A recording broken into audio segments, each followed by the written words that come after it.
नमस्कार दोस्तों, स्वागत है आपका एक्सेल डिफेंस एंड कहानी चैनल में। यहाँ आपको मिलती है डिफेंस और दुनिया से संबंधित आवश्यक जानकारियाँ, तो इस चैनल को सब्सक्राइब जरूर कर लेना।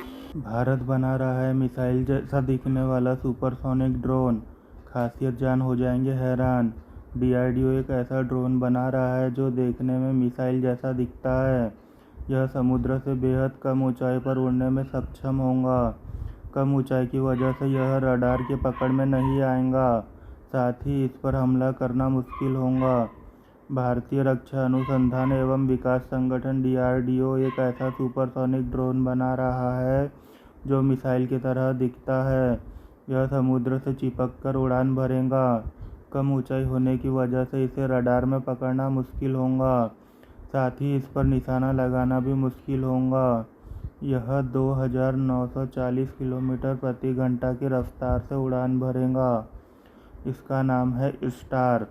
इसका मकसद है भारतीय वायुसेना और भारतीय नौसेना के फाइटर जेट्स, युद्धपोत और एयर डिफेंस सिस्टम को टारगेट की प्रैक्टिस कराना। स्टार सुपरसोनिक ड्रोन्स के पहले स्टेज में बूस्टर है, दूसरे में लिक्विड फ्यूल रैमजेट इंजन लगा है, जिसकी वजह से समुद्र से करीब 12 फीट ऊपर आवाज़ की गति से दोगुनी रफ्तार में उड़ेगा। ये ड्रोन्स अधिक ऊंचाई पर उड़ने वाले क्रूज मिसाइलों की नकल करने में माहिर होंगे। आमतौर पर ऐसे क्रूज मिसाइल 30,000 फुट की ऊंचाई से युद्धपोत पर सीधा हमला करते हैं। उन्हें मार गिराने की प्रैक्टिस के लिए यह ड्रोन जरूरी है। स्टार को नौसैनिक युद्धपोतों के सैनिकों को ट्रेनिंग देने के लिए बनाया जा रहा है। यह आधुनिक एंटी-शिप मिसाइलों से बचने की प्रैक्टिस में मदद करेगा। खास तौर से चीन द्वारा बनाए गए एंटी-शिप मिसाइल और फ्रांसीसी एक्सोसेट मिसाइलों के हमले से बच डीआरडीओ फिलहाल स्टार के विंड टनल टेस्टिंग में लगा है। इस टेस्टिंग के बाद इस ड्रोन की डिज़ाइन में ज़रूरी बदलाव किए जाएंगे। ऐसा माना जा रहा है कि 2023-24 में यह ड्रोन तैयार हो जाएगा, फिर इसके ट्रायल्स होंगे। इजराइल ने तुर्की में अपने नागरिकों को तुरंत देश छोड़ने की सलाह दी। इजराइल के विदेश मंत्री येर लैपिड ने तुर्की की यात्रा करने वाले इजरायली नागरिकों से जल्द तुर्की छोड़ने का अनुरोध किया है। न्यूज़ एजेंसी रॉयटर्स के अनुसार इजराइल के विदेश मंत्री ने कहा है कि ये अनुरोध ईरान की तरफ से किसी भी संभावित हमले के खतरे की वजह से किया गया है। न्यूज़ एजेंसी रॉयटर्स ने एक इजरायली सुरक्षा अधिकारी के हवाले से कहा है कि तुर्की ने इस कार्रवाई में शामिल होने के संदेह में रिवॉल्यूशनरी कोर के कई सदस्यों को गिरफ्तार किया है, लेकिन सुरक्षा अधिकारी ने ज़्यादा डिटेल नहीं दी है। इजराइल के विदेश मंत्री ने तुर्की सरकार के समर्थन के लिए विशेष रूप से धन्यवाद दिया है। न्यूज़ एजेंसी एएफपी के अनुसार येर लैपिड ने अपने नागरिकों से कहा है कि अगर आप इस समय इस्तांबुल में हैं तो जल्द से जल्द इजराइल वापस लौट आए, और अगर आप इस्तांबुल जाने की योजना बना रहे हैं तो इसे रद्द कर दें। इजराइल के विदेश मंत्री की ये टिप्पणी ईरानी मीडिया रिपोर्ट के कुछ घंटे बाद सामने आई। विदेश मंत्री ने अपनी टिप्पणी में कहा था कि रिवॉल्यूशनरी गार्ड्स एयर फोर्स के अली कमानी और मोहम्मद अब्दुल कल एक मिशन के दौरान में मारे गए थे।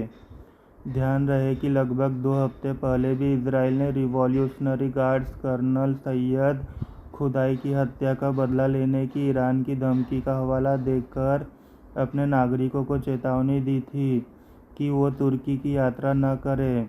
कर्नल सैयद खुदाई की रविवार 12 जून को 2 मोटरसाइकिल सवारों ने गोली मारकर उस समय हत्या कर दी थी जब वह मुजाहिदीन-ए-इस्लाम स्ट्रीट पर अपने घर से निकल रहे थे। इससे पहले इजराइल के 3 टेलीविज़न चैनलों और समाचार पत्रों ने खबर दी थी कि कर्नल सैयद खुदाई दुनिया भर में इजरायलियों के खिलाफ कार्रवाई की योजना बना रहे थे। ईरान ने सैयद खुदाई की हत्या का आरोप इजराइल पर लगाया है। ईरान के राष्ट्रपति इब्राहिम रईसी ने कर्नल हसन सैयद खुदाई की हत्या को विदेशी तत्वों से जोड़ते हुए कहा है कि इसमें कोई संदेह नहीं है कि उनके खून का बदला जरूर लिया जाएगा। कुड्स फोर्स के सदस्य की हत्या को विदेशी एजेंटों से जोड़ते हुए ईरान के राष्ट्रपति ने कहा है कि बेशक इस अपराध में आलमी इस्तिकबार का हाथ है।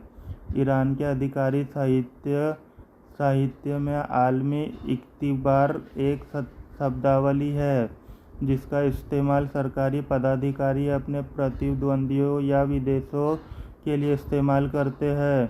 याद रहे कि हाल के वर्षों में मारे जाने वाले सैयद खुदाई कुद्स फोर्स के दूसरे सबसे महत्वपूर्ण व्यक्ति हैं। साल 2020 में ईरान के सबसे शक्तिशाली समझे जाने वाले सैन्य कमांडर जनरल कासिम सुलेमानी को अमेरिका ने इराक में एक ड्रोन हमले में मार दिया था। कुद्स फोर्स के प्रमुख के रूप में जनरल कासिम सुलेमानी ने ईरान के सैन्य अभियानों का दायरा मध्य पूर्व तक बढ़ा दिया था।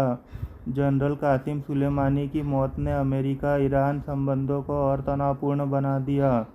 साल 2020 में ही तेहरान में ईरान के परमाणु वैज्ञानिक मोहसिन फ़खरीजादे की हत्या कर दी गई थी।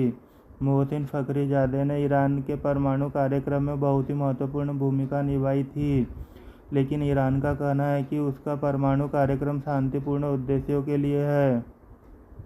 ईरान ने अपने परमाणु वैज्ञानिक मोहसिन फ़खरीजादे की हत्या का आरोप इजराइल पर लगाया था।